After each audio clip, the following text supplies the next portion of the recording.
Oi gente, tudo bem com vocês? Sejam muito bem-vindos aqui de volta a mais um vídeo aqui no canal, tá? E no vídeo de hoje é limpeza e organização, tá bom?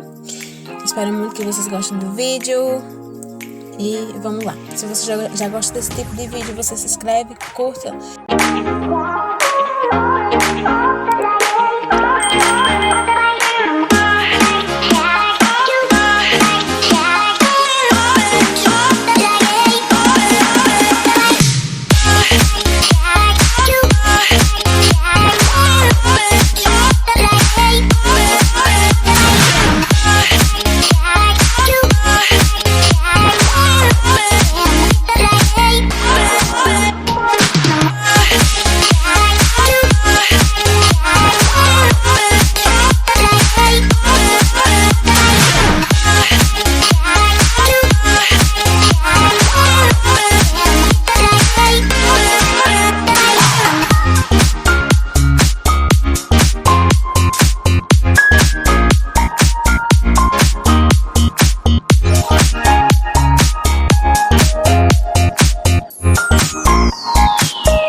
Gente, se viram aí, hoje foi de pegar a geladeira de jeito, tá?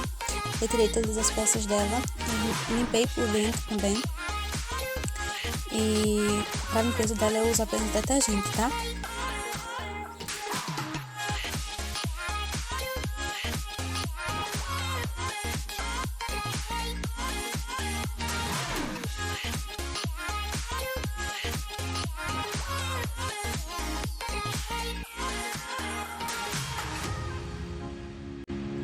Gente, para finalizar a geladeira por fora, eu vou usar umas gotinhas desse óleo de peroba aqui, tá? Pra dar brilho.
Gente, essa parte aqui que fica os meus potes de plástico e algumas coisas do meu filho também estavam um caos, como vocês veem, tava uma bagunça aqui e eu fui arrumando tudo.